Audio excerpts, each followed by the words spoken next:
1506, los caseríos restantes estaban incomunicados, lo que acarreaba graves problemas para el desarrollo de la comarca. De hecho, eran los propios vecinos quienes se ocupaban del arreglo y cuidado de los mismos. Esto hizo que Anaga fuera el único lugar de Canarias donde las tradiciones y señas culturales se conservaran tan puras hasta nuestros días. Este aislamiento siguió hasta bien avanzado el siglo XX, concretamente hasta los años 70, donde se empezaron a adecuar las primeras vías para el tránsito de vehículos.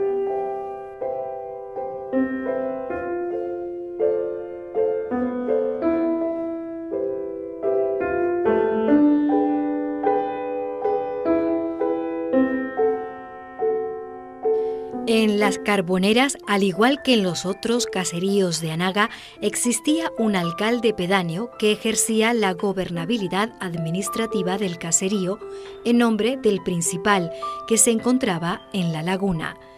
Este resolvía los problemas que surgían en la comarca y lo comunicaba al alcalde principal de La Laguna para su resolución final. Al alcalde pedáneo se debe la lucha por conseguir unas vías de comunicación dignas para la comarca, la instalación de redes de agua y luz y, más avanzado en el tiempo, la instalación de líneas de teléfono. Y ahí se ha ido saliendo y ahora mismo está todo el mundo... a la agricultura no se dedica a nadie sino para comer, porque claro, tampoco da, ¿no? Ahora pues está todo el mundo en el paro, pero... de ganado, no hay nada de ganado, no hay nada de... nada de eso de que había antes, ya nada. Y la historia del barrio pues salió así, trabajando en el barrio, haciendo la casa, después cambiaron la teja, traían la teja a veces de las canteras, a veces de la Cruz del Carmen.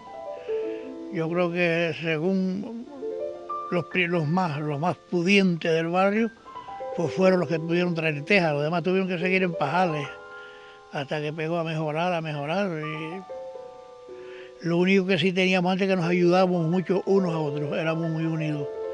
Para traer una cosecha de uvas nos uníamos, para reunir una cosecha de papa nos reuníamos, para reunir una cosecha de trigo nos reuníamos, pero bueno, así se fue escapando.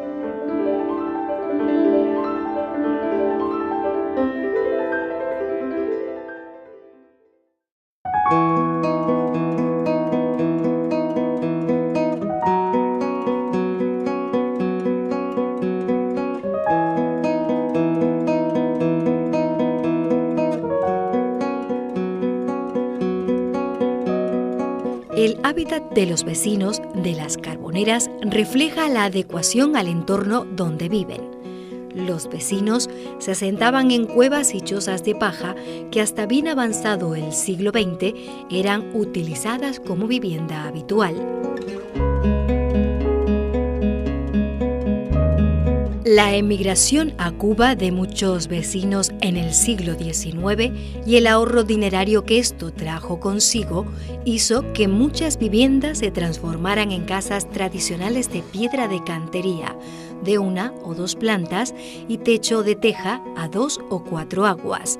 Las casas de azotea vieron la luz en la década de los años 30 con la llegada del cemento.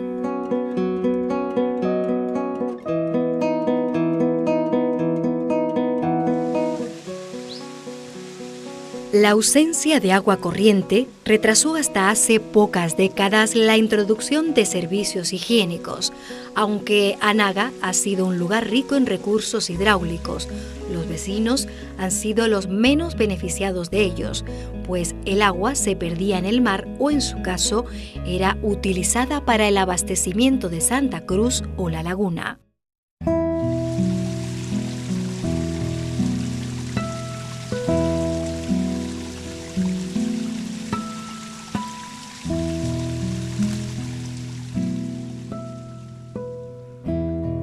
De hecho, en 1928, con la visita del señor Sanabria, alcalde de Santa Cruz, a la zona, y tras reunión con los vecinos en la plaza del pueblo, aseguró iba a construir tuberías para el abastecimiento de agua a los vecinos, beneficiándose principalmente los de la capital.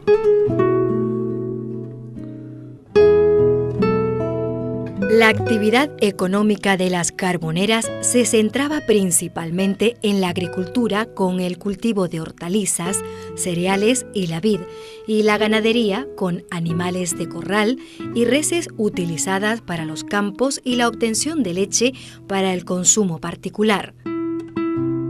En cuanto a los terrenos agrícolas y por las características orográficas de la zona, estos eran realizados en balcones. En ellos se plantaban papas y trigo principalmente. Normalmente una parte de estos cultivos eran para uso propio, el resto era vendido en La Laguna o Santa Cruz. El trigo en la mayoría de los casos era para uso particular y los sobrantes también eran vendidos. De hecho, en la actual plaza de San Isidro, donde se encuentra la iglesia del pueblo, existía una era para el tratamiento de este cereal. La explotación de los recursos del monte que dio nombre al pueblo siguió siendo una actividad floreciente durante gran parte del siglo XX. Del monte se extraía la madera de la que se obtenía el carbón vegetal, entre otros usos.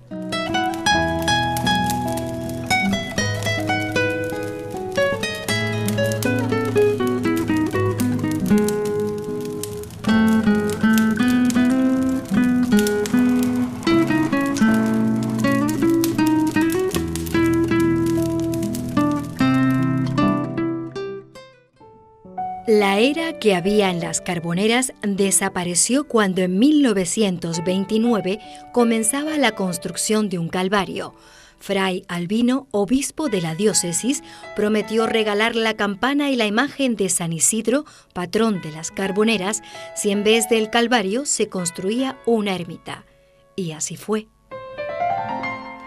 Es un pequeño edificio de planta rectangular y techo de teja a dos aguas.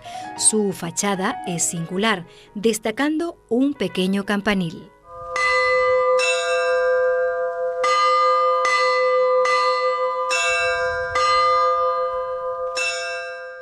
En su interior y en su altar mayor se encuentra la imagen de San Isidro Labrador, patrón del lugar y regalada por Fray Albino, obispo nivariense, en la década de los años 20 y 30 del pasado siglo.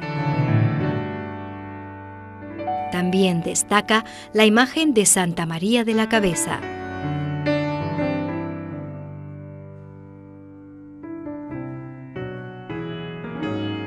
Y la imagen de la Milagrosa traída por doña Carmen Martín desde La Laguna y comprada por 30 vecinos a razón de 2 pesetas cada uno, llegó al pueblo en la segunda mitad de los años 20 del siglo pasado. La fiesta principal del caserío se celebra en el mes de junio y durante la misma se celebra la romería más antigua de todo el macizo de Anaga, siempre en honor de San Isidro.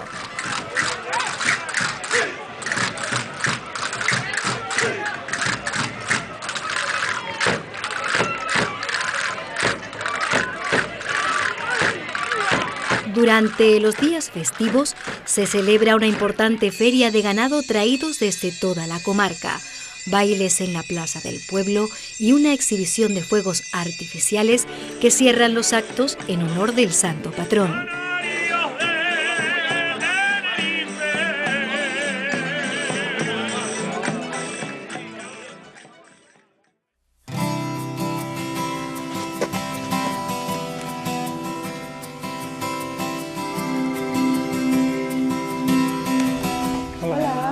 ¿Qué tal? Chiquitín. Oh, pero qué bonito. Con la imagen de las Carboneras a lo lejos, decidimos emprender nuestro camino. Nos vamos a Chinamada.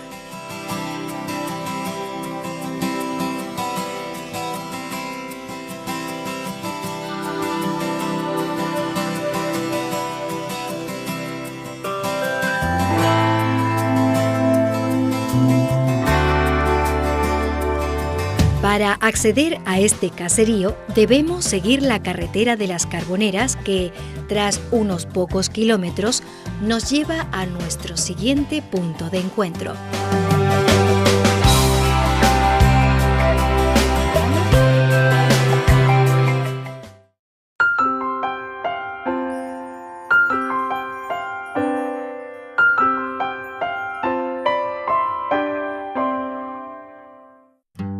El caserío de Chinamada es uno de los más antiguos de los que nos podemos encontrar en Anaga.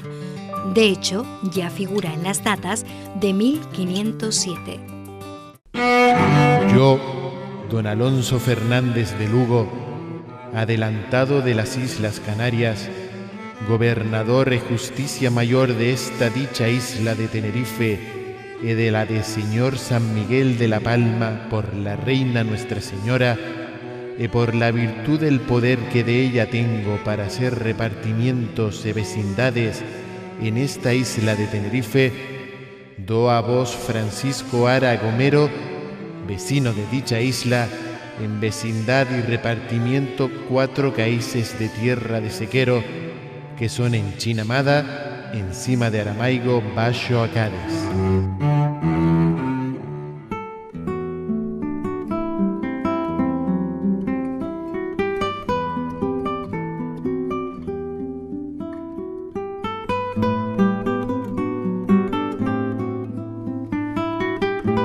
En Chinamada hay silencio y tranquilidad. Aquí parece que el tiempo pasa de largo.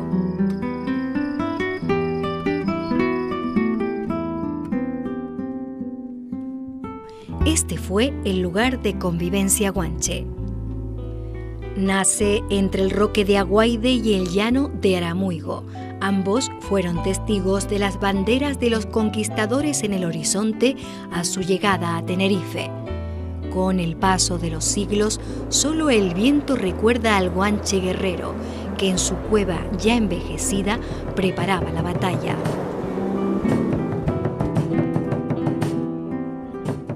Tras la conquista de Tenerife y posterior reparto de las tierras por parte del adelantado, comienzan a asentarse los primeros pobladores. Estos serían los vecinos fundadores de Chinamada. Eran agricultores y en menor medida ganaderos que vivían principalmente en cuevas esparcidas por toda la zona. Los campesinos fueron gentes luchadoras que, pese al suelo volcánico y lo abrupto del terreno, supieron sacar partido a estas dificultades que les presentaba la naturaleza. Para ello tuvieron que levantar paredes y rellenar el terreno en pequeñas terrazas, aplanar y limpiar terrenos pedregosos transportando tierra de otros lugares, operación que se conoce con el nombre de sorriba. El abancalamiento realizado en las grandes pendientes es algo que llama la atención y que convierte al chinamadense en todo un experto. Lo limitado del terreno hace que existan zonas de pastizales. Los productos más destacados cultivados por estos campesinos fueron y siguen siéndolo en la actualidad la papa, la vid y el trigo. Este tipo de agricultura se caracteriza como de autoconsumo. Esta estaba constituida por maíz y trigo. El agricultor suele ser en muchos de los casos medianero o pequeño propietario. En cuanto a la arquitectura de Chinamada, decir que está realizada a pico por arquitectos antiguos improvisados. Estos hombres excavaban una cueva en la roca que más tarde se convertirían en su hogar. Muchas tenían habitaciones contiguas para las diferentes estancias.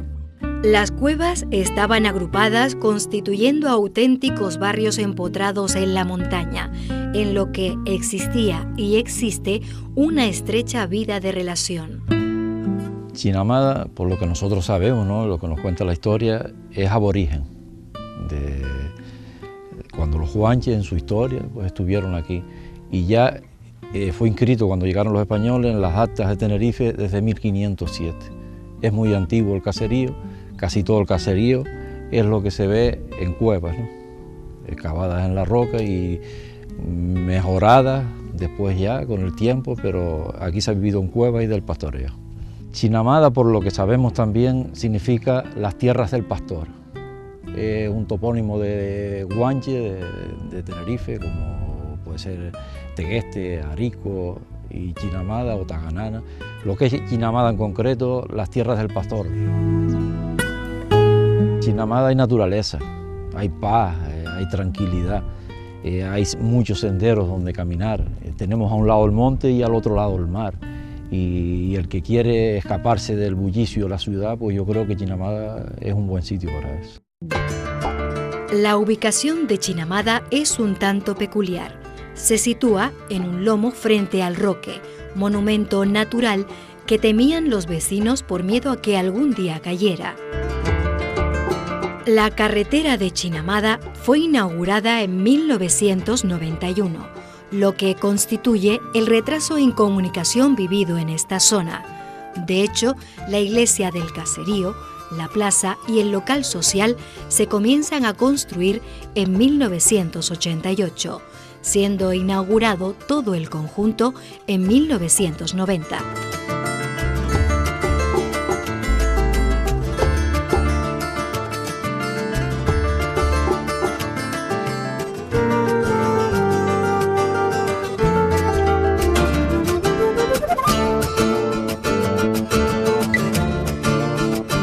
La pequeña ermita es de planta rectangular con techo de tejas a dos aguas. Su fachada es sencilla.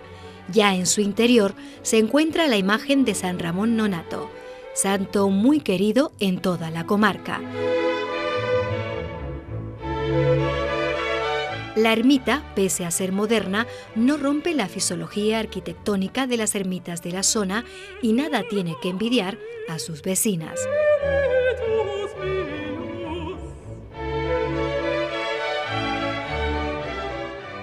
Llegó el momento de partir. Decimos adiós a Chinamada y nos vamos de regreso a Cruz del Carmen. Nuestro próximo destino, El Batán.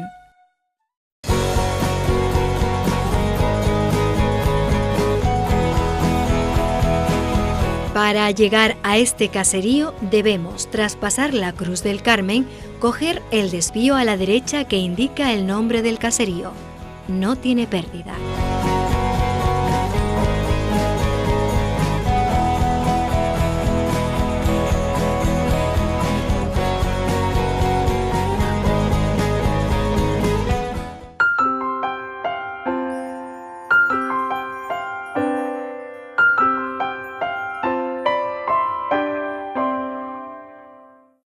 El Batán constituye uno de esos caseríos perdidos del macizo de Anaga que, por diversas razones, no ha ocupado un lugar destacado dentro de la historia de Tenerife.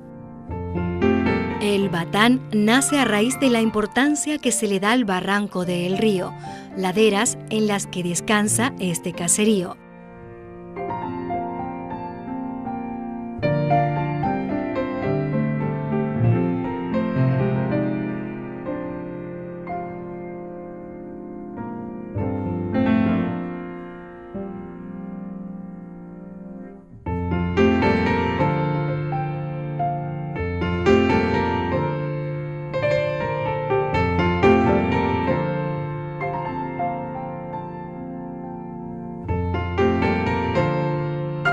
En 1501 se crean los límites de la dehesa de Anaga y el 7 de agosto de ese mismo año, en sesión celebrada en el Cabildo, se acuerda que Anaga sea dehesa desde la punta del Hidalgo, aguas vertientes fasta Tejina, por el lomo fasta la dicha de Tejina, y dente Tejina por encima de casa del obispo, e por el lomo de Taodio fasta la mar, e de Taodio por el lomo fasta la mar.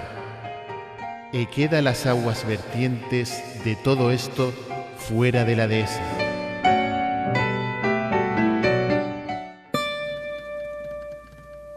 En un primer momento, el barranco del río no fue incluido en estos límites, fracaso asumido a la presencia de alzados guanches en la zona. 2 años más tarde, la lógica hizo que estos límites incluyeran al barranco, situación que no variaría durante los siguientes 20 años. Cambiando de tema, tenemos que referirnos a El Batán por su origen, por su nombre más concretamente. Este viene dado de las máquinas utilizadas para desengrasar los paños. Por lo tanto, el nombre del caserío se supone viene de El Batán, instalado en 1538, cuando Luis Velázquez arrienda a Juan González una huerta de arboleda con un batán, molino y otras pertenencias. Aunque este topónimo no es utilizado documentalmente y de forma oficial hasta 1625 en un acta de cese de tierras. En los primeros tiempos de la colonización, la coplantación fue un sistema muy extendido a la hora de implantar el cultivo de la vid y de los frutales. De esta forma, los propietarios de las mismas la entregaban a un cultivador con el fin de que éste realizara determinadas plantaciones y, transcurrido algún tiempo, se dividían la propiedad entre ambos. Con el paso del tiempo se exigía al arrendatario que ampliase el espacio dedicado a un determinado cultivo, ya fuera roturando nuevas tierras o sustituyendo un cultivo determinado por otros en terrenos ya explotados.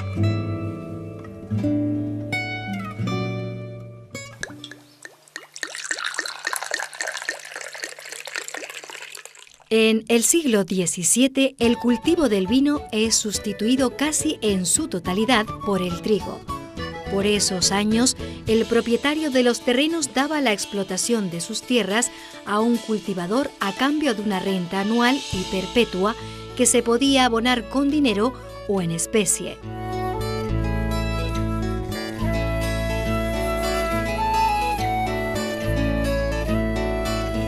En el siglo XVIII, la papa es introducida en El Batán. También el cultivo del lino es otro de los productos más arraigado a la zona.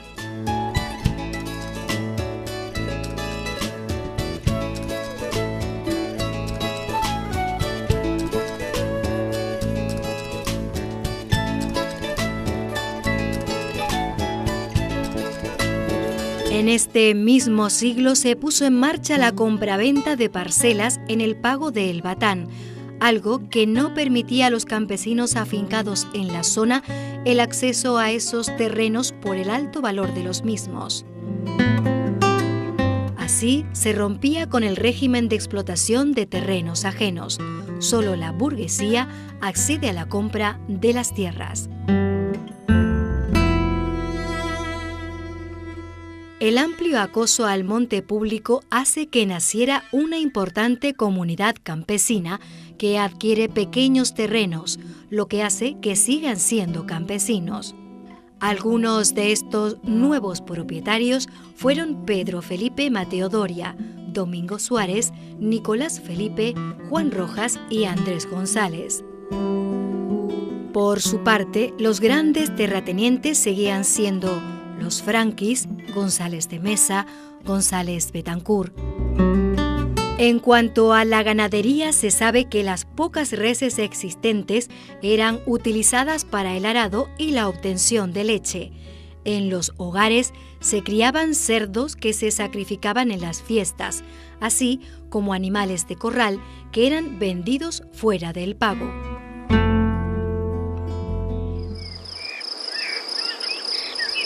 La cercanía al bosque fue otro de los recursos utilizados para la subsistencia de los vecinos de El Batán.